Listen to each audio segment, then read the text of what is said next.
All right, hello everybody and good morning. How are you guys doing today? Magandang umaga po sa inyong lahat. It is 10 a.m. We would like to thank everybody first for joining us here on FMB. This is the Facebook page of the Forest Management Bureau of DENR. Thank you so much for joining us this morning for the first episode of our show. And speaking of the show, I would like to welcome you to the Golden Grass Talk, where we learn all things bamboo.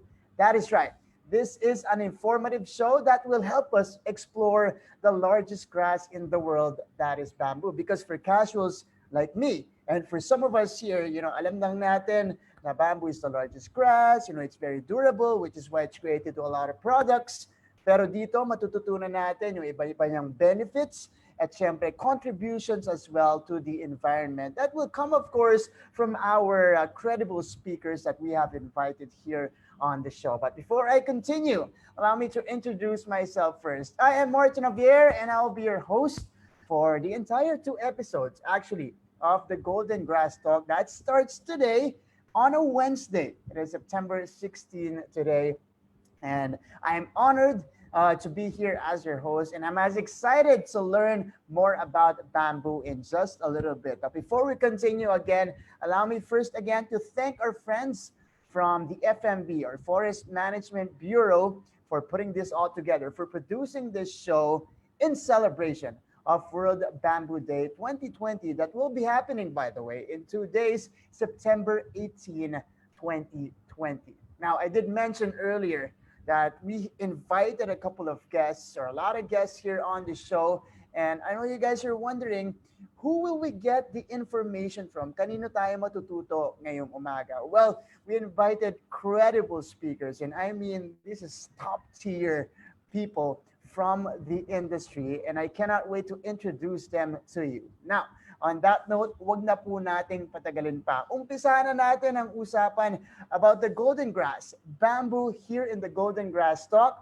Unahin na po natin ang ating unang speaker for today. And I'm honored to be introducing her here on the show. She is a woman who has exemplified leadership from her various roles within the Department of Environment and Natural Resources. All right. From being Regional Executive Director of Region 11, the National Capital Region, and now she is the Director of the Forest Management Bureau. I told you, bigatin po yung mga guests natin dito, and we are starting off the right way here. Now, she will help us understand today how bamboo has contributed to the government's efforts in rehabilitating the country's forests and why this grass is no longer the poor man's timber. Ladies and gentlemen, allow me to introduce to you the first ever guest here on the Golden Grass Talk. Let's welcome Director Lourdes C. Wagan. Direct Ludi, good morning. Hi, good morning, Martin, and good morning to everyone. And it's a privilege to be part of the webinar series on bamboo. That's right, Direct. We're honored that you joined us here today, this morning. Kamusta po kayo? Unahin na muna natin yan. Kamusta po kayo? Fine and safe. And I hope everyone is also well known during this pandemic. And we will continue our work in spite of this pandemic. That's right. That's the dedication of the entire Forest Management Bureau, especially this coming World Bamboo Day in 2020, which is why we are initiating this talk to learn more about bamboo. And speaking of Direct Ludi, nabanggit ko kanina, for casuals like me, I know bamboo, it's a very popular material, durable, it's the largest grass in the world, but, to get a little bit more in-depth on it, ano ba talaga yung bamboo? What is bamboo and what makes it so relevant to Filipino people? Okay, thank you, Martin. Well, of course, bamboo is considered to be one of the versatile plants on the planet. And I say this because among other species of plants, bamboo can be used and can be made into anything. So ang dami-dami nating pinaggagamitan ng bamboo, no? And it's been part of our daily lives na, no? So bamboo, of course, can be used for construction materials and clothing. So pwede sa ating mga damit, meron na tayo niyan. For furniture, furnishings, Mhm. food, we have the ubod, of course, and the and medicine. So bamboo is also used for medicine and alternative fuel. So we have briquettes, no, for fuel, and we now have the tablewares and mga utensils. So Hmm. yung meron na tayo ngayong mga ginagawa na mga utensils and of course and tablewares. And of course, bamboo play an important role during our festivities. So pag may piyesta, may Santa Cruzan, andun yung ating bamboo. So, di ba? Sa games, may mga Correct. palo sebo tayo dyan and cultural presentations and activities like the tinikling. So, yun, nakikita natin yan sa ating araw-araw na pamumuhay, no?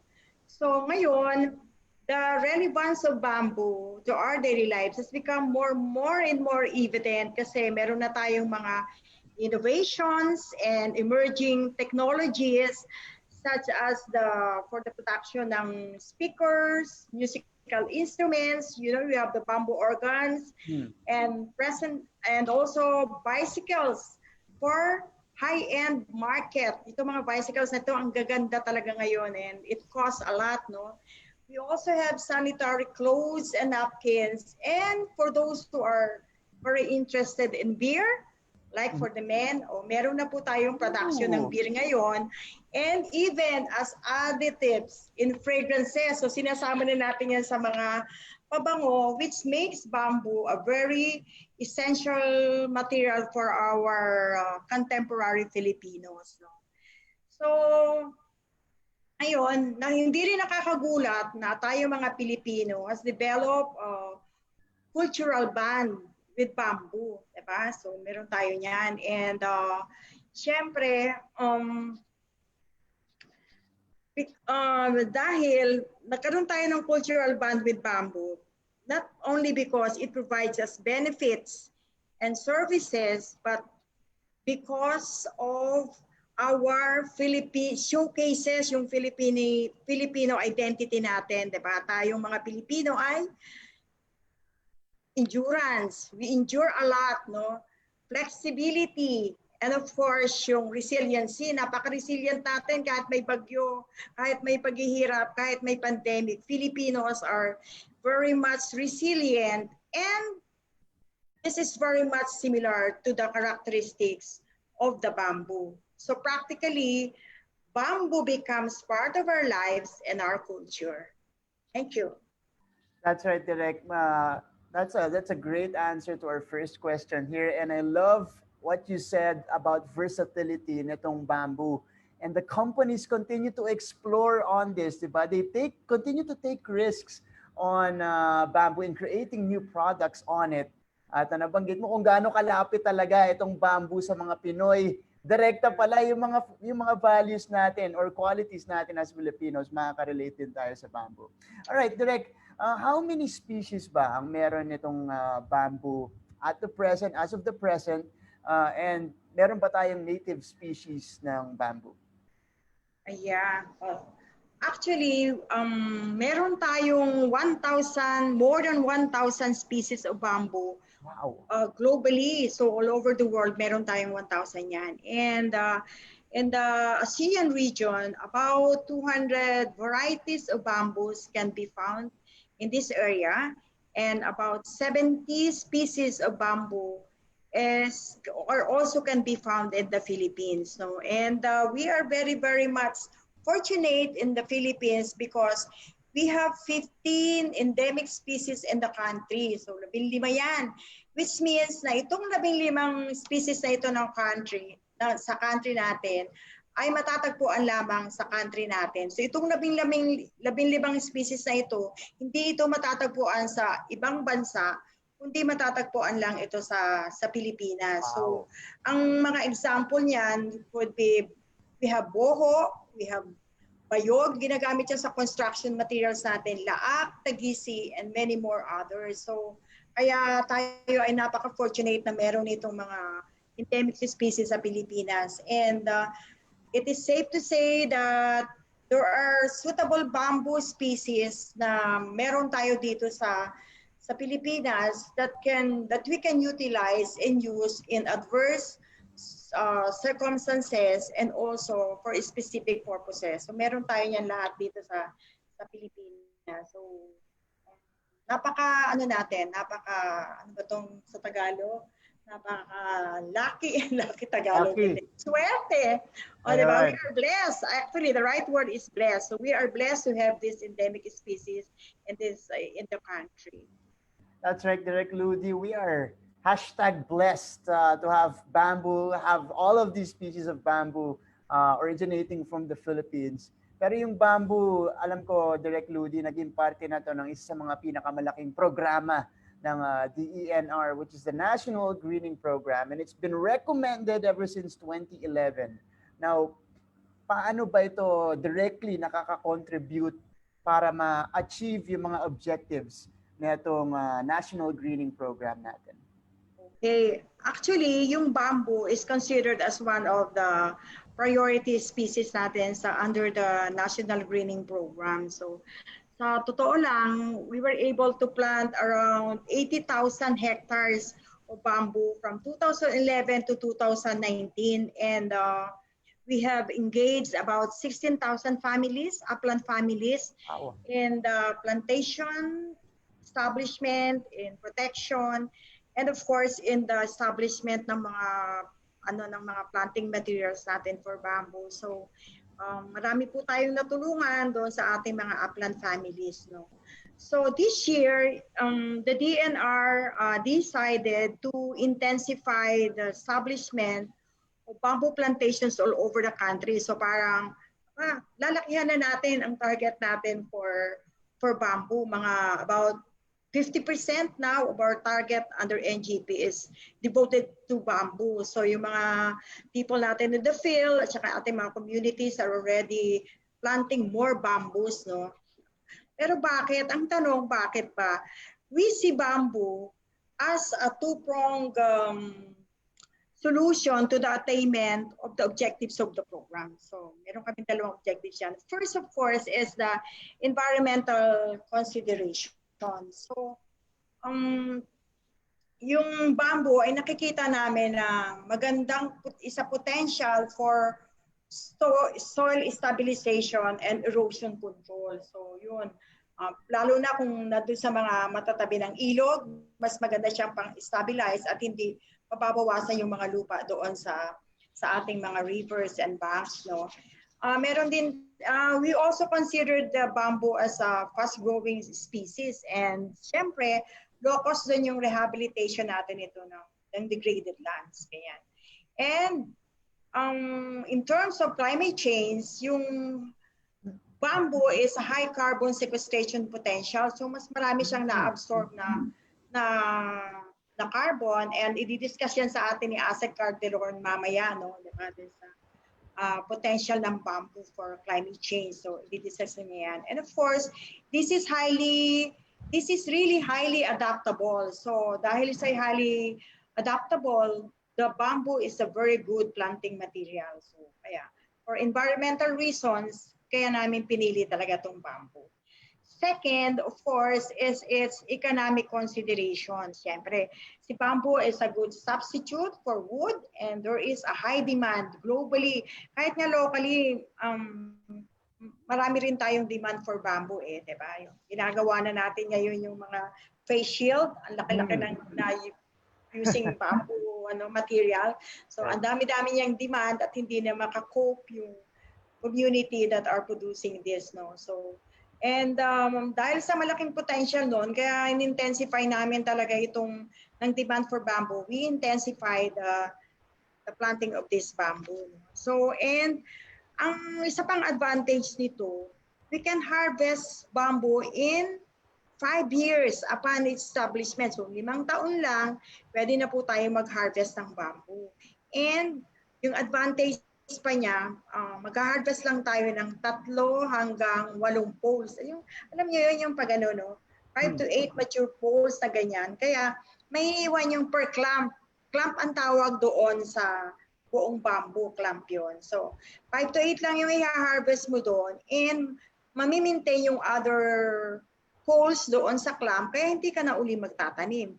You will just be waiting for the growth of another poles. And while waiting also, meron pa rin sila doon na mga bamboo shoot.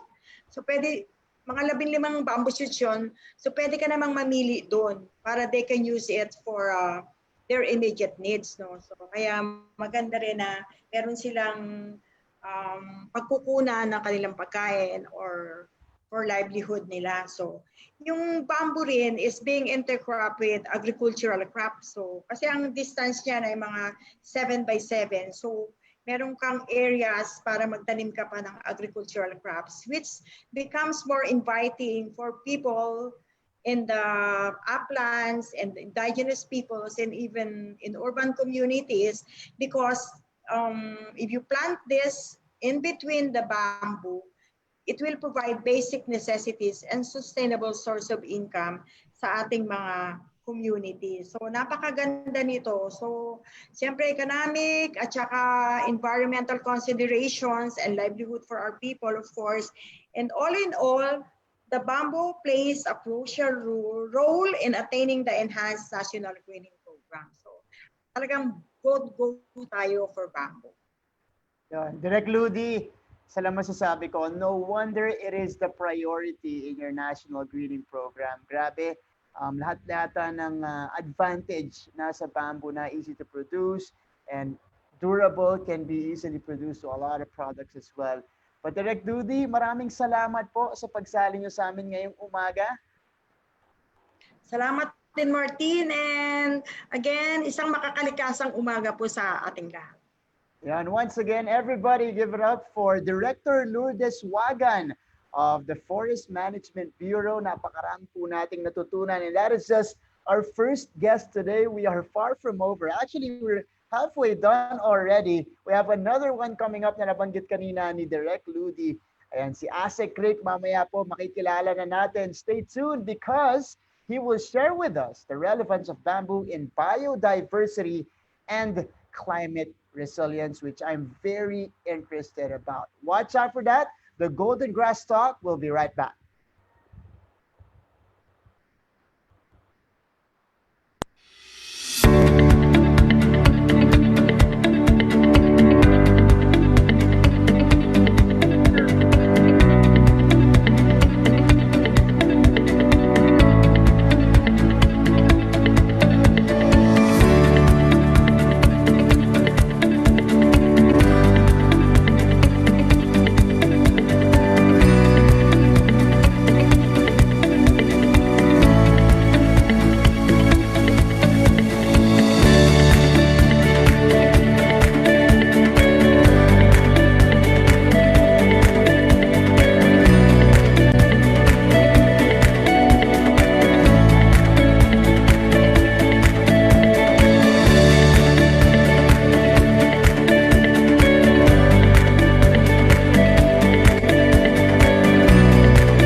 right, welcome back to the show. We are still here on the Golden Grass Talk. Allow me to start my video. All right, welcome back to the show. This is still the Golden Grass Talk. Welcome to the very first episode, everybody. And earlier, we already talked about a lot of things with Direct Ludi, the director of the Forest Management Bureau. By the way, this show is an informative show, again, about the largest grass in the world, that is bamboo. We are excited to learn more. We learned a lot of things already, like the contributions of bamboo, how it helps out in the National Greening Program. At maganda yung naging foundation natin kanina with Direk Ludi Wagan of the Forest Management Bureau. Now, we're not yet done. No, we have a second guest to introduce today, and he is also another veteran forester, another veteran in the industry, and an equally competent public official, just like Direk Ludi earlier. But aside from that, he also became a regional director in Region 11, as well as Region 6 and 3. He became the director of the Forest Management Bureau, and now he is the Assistant Secretary for Climate Change and Director of the Biodiversity Management Bureau. That's all. Welcome here on the show on the Golden Grass Talk, our second guest for today, Assistant Secretary Rick Calderon. Good morning, Asik Rick. Good morning, and thank you for inviting me in this Golden Grass Talk. And I would like to congratulate the Forest Management Bureau for initiating this kind of very informative program. And of course, sa ating host, thank you. Good morning.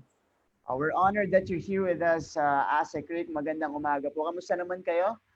Okay ba Ayos kayo? naman. Medyo under the new normal. Sabay-sabay yung Zoom, sabay-sabay yung mga ganitong interview. I have another meeting on Dalton Pass Road alignment on the other side of the office. So, quite hectic. In short, Asik Rick, sanay na kayo dito. Basic na lang to sa inyo.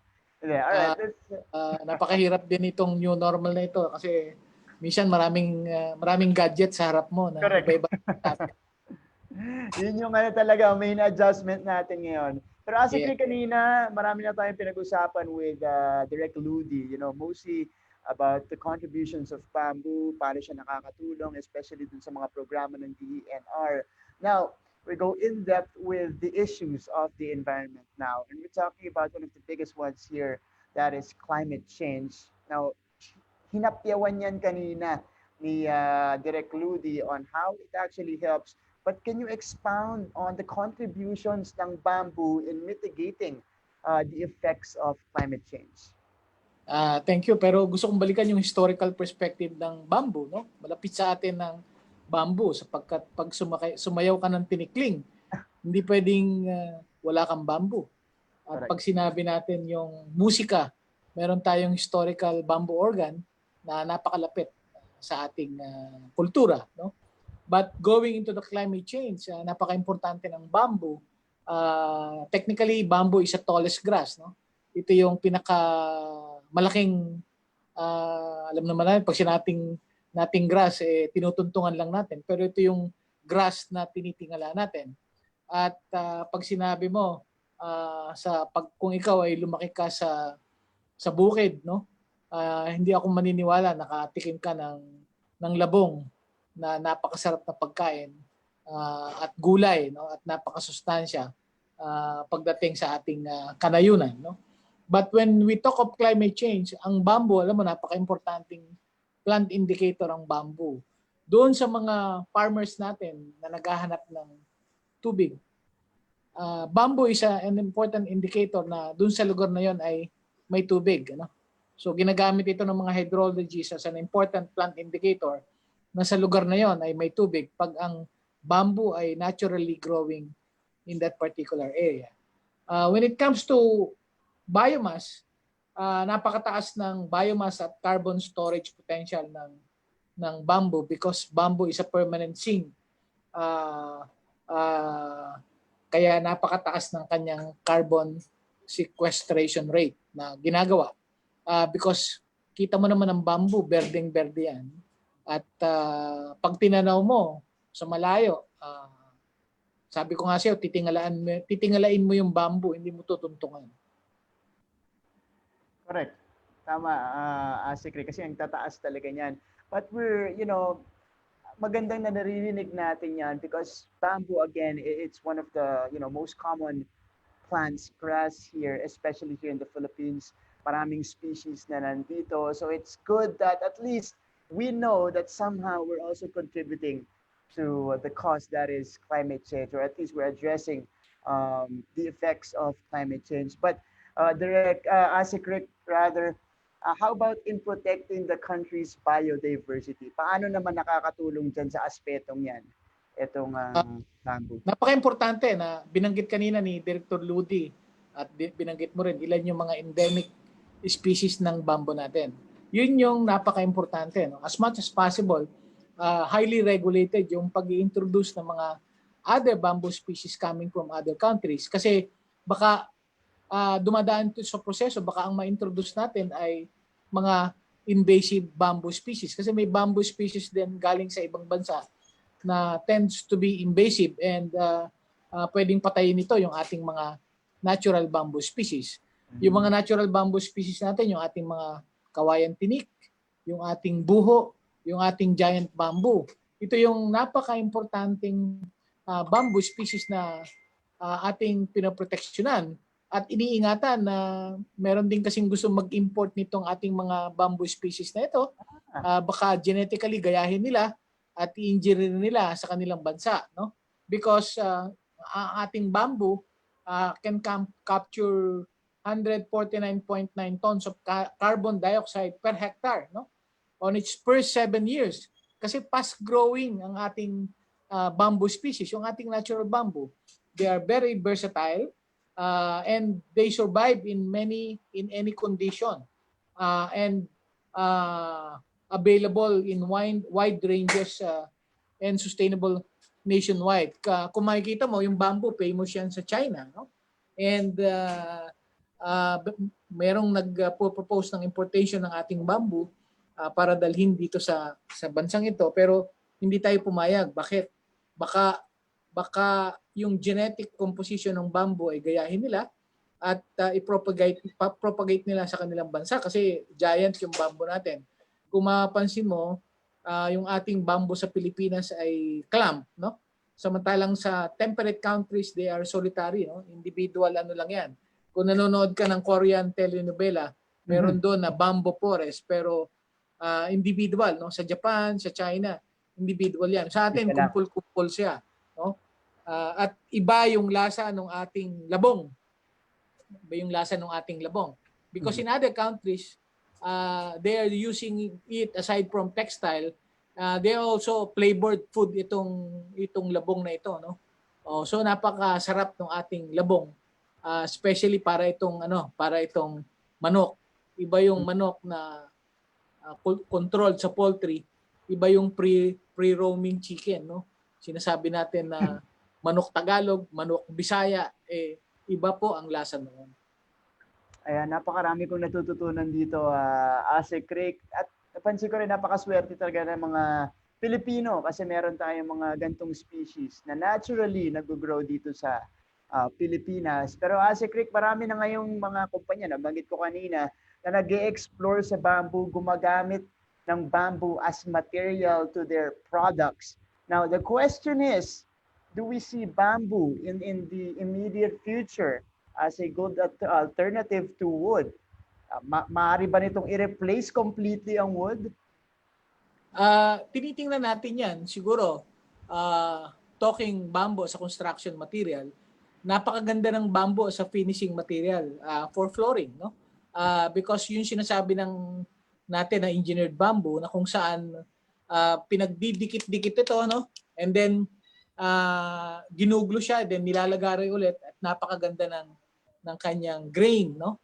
Napakaganda niyo ng kanyang haspe sa Tagalog. Napaka-importante nitong substitute for wood. Alam naman natin because of climate change at yung ating mga existing regulasyon at polisiya, pinagbabawal na natin ng cutting ng natural wood materials, no? Yung naturally growing trees. So, ang bamboo is a very important substitute for cabinet, for flooring, for tables, and for, sabi nga ni Director Ludi kanina, di ba masarap yung sandok na ginagamit mo pag sumandok ka ng kanin, bamboo yung Ah, gamit. No? So, these are the materials na napakagandang substitute ng bamboo and a very good quality when we talk of bamboo as a flooring, as a, for tables and for chairs. Napakaganda po nito. ayan, Ase Creek, maraming salamat po sa pagsali mo sa amin ngayong umaga. Hi ka muna dito sa mga, alam ko marami kang fans dito sa mga FMB ano natin, Facebook page natin. Before you go, a few words. Thank you.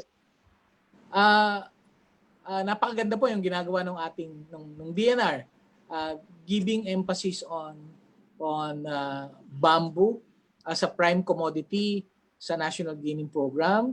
Napaka-importante po yung training na ginagawa ng ating Ecosystems Research and Development Bureau para sa tamang propagation ng bamboo.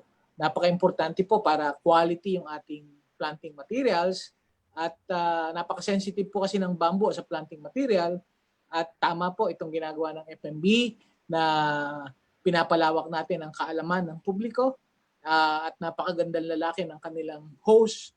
Siguro maraming manonood nito, no? Kasi kami, we're better heard than seen, but just the same, we are trying to share the knowledge that we have based on our experience, based on our education. Napaka-importante po na suportahan natin itong ating golden grass stalk na kung saan marami po tayong malalaman pagdating po sa propagation ng bamboo. Of course, sa inyong tagapakinig at mga nanonood sa Facebook Live, magandang umaga po and thank you for inviting us in this very important talk show. Thank you.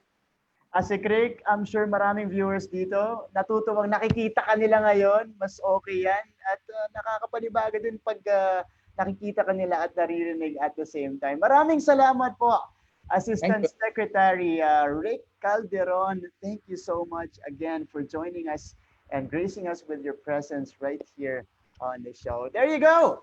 That is two guests here in the first episode of the Golden Grass Talk. Kanina si Direk Ludiwagan yung sumali sa atin. Ngayon naman kakakausap lang natin dito kay Assistant Secretary Rick Calderon. Napakarami po nating natutunan from the contributions of bamboo, how its versatility, it's helping us Filipinos, and paano rin tayo nakaka-relate as Filipinos, at paano rin nakakatulong ang bamboo dito sa iba't ibang challenges na hinaharap siyempre ng ating environment at ng bansa. But that is just, again, the first episode. We'll have another one on September 30. That is the end of September.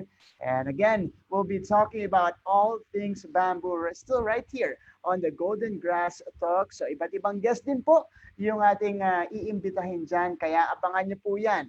Mark the date, September 30 for our second episode. So once again, this has been Martin Alvier. It's been an honor to host the first episode of the Golden Grass Talk.